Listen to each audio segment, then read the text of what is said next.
What is Muzak? Google defines Muzak as a brand of background music played in retail stores and other public establishments like malls.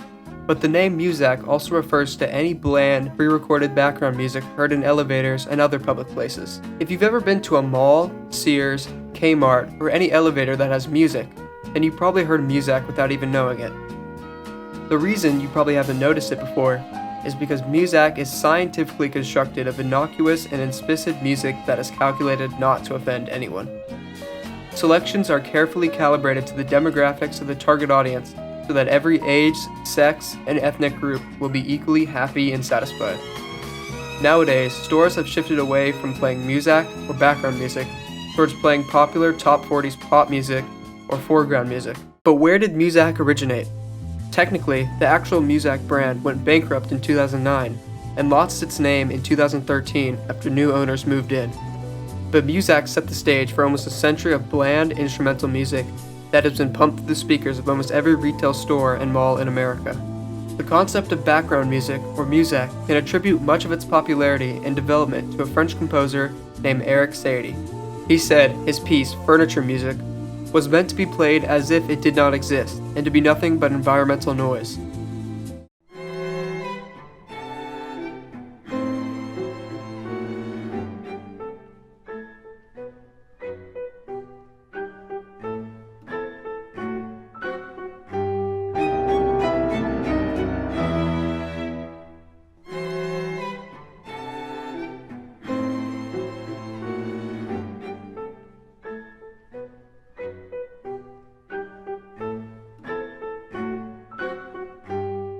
In 1934, Muzak was founded by Major General George O. Squier, who served as the Army's chief signal officer during World War I.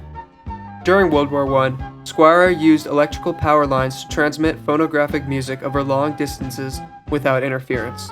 This is what was known as telephone carrier multiplexing, and in 1910, this became the original technical basis for Muzak. In the early 1920s, he was granted several U.S. patents for his new invention and founded Wired Radio Inc., profit from the technology. Wired Radio Inc. first devised a subscription service that included 3 channels of music and news and marketed it to Cleveland residents for $1.50 a month. But then, by the 1930s, radio had made great advances, and households began listening to broadcasts received via the airwaves for free, supported by advertising. As the home market became dominated by radio in 1934, he changed the direction of the company, and they started pitching Muzak to hotel and restaurant owners who were willing to pay more for a steady broadcast of background music without interruptions from radio hosts or advertising. In 1934, Squier changed the name of his business from Wired Radio to Muzak, which is a portmanteau of music and Kodak.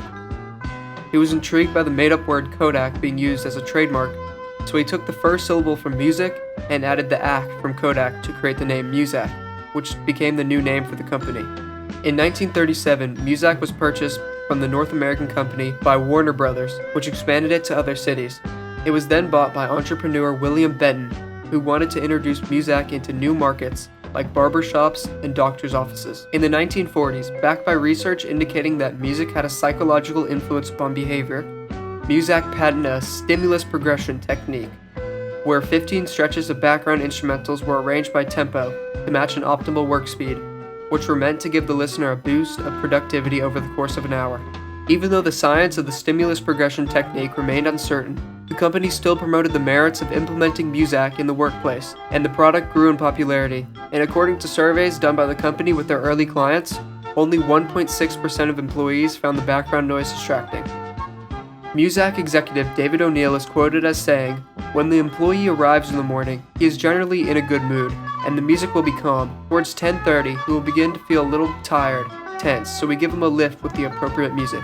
Towards the middle of the afternoon, he is probably feeling tired again, so we wake him up with a rhythmic tune, often faster than the mornings." In the 40s, the growing number of factories working to support the war effort were very beneficial for Muzak. The company advocated employee happiness and efficiency, and according to Muzak historian Joseph Lanza, the peaceful music promoted a more conformist and tranquil post-war lifestyle, which contrasted the chaos and horrors of wartime. During its height in the 60s and 70s, Muzak was unavoidable, reaching tens of millions of listeners every day. Muzak even manifested itself on the launch of Apollo 11, The astronauts listened to Muzak to calm themselves.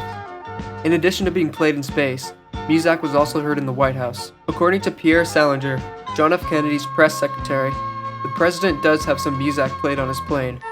He enjoys having a musical background at almost any time and likes a wide variety of music, ranging from classical to popular.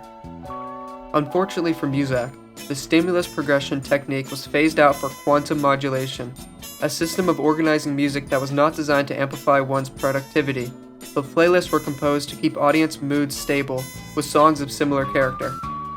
Then, after racking up many debts, many of which were owed to creators, Muzak filed for bankruptcy in 2009. In March of 2011, a company named Mood Music saved Muzak by purchasing the company for $345 million. In 2013, Mood Media chose to rename it, co-signing it under the same name as the company. In May of 2017, Mood Media filed for Chapter 15 bankruptcy protection due to their debt. The following month, the company was acquired by Apollo Global Management and GSO Capital Partners, and in August 2017, Mood Media announced a new partnership with music licensing platform SongTrader. So what makes Muzak so nostalgic? A term for this phenomenon is hauntology. Hauntology is a concept coined by philosopher Jacques Derrida in his 1933 book, Spectres of Marx. Hauntology is the notion that the present is haunted by lost figures, creating half-baked memories of things that never were, or nostalgia for lost futures. In conclusion, Muzak first appeared in 1934 and had its largest impact in the 60s and 70s.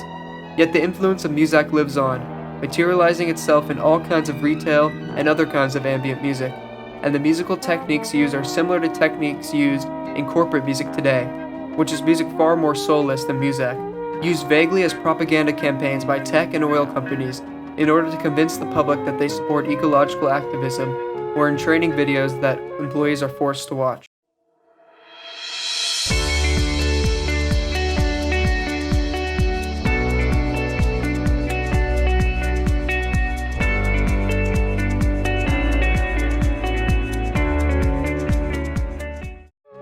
To wrap this video up, I decided to make my own Muzak song using FL Studio. For extra realism, I added people talking in the background so it sounds like it's playing in a real mall or Kmart. Thank you everyone for watching. The year 1962. JFK is in the White House. The Clampetts are in Beverly Hills. The Beatles are waiting to be discovered. And people in Michigan are discovering a great new place to shop. 30 years ago today, March 1st, Kmart, the store that will become a household name, a name synonymous with value, opens its doors. March 1st, 1962. Folks listening to the car radio on their way to visit that first Kmart might have been hearing this.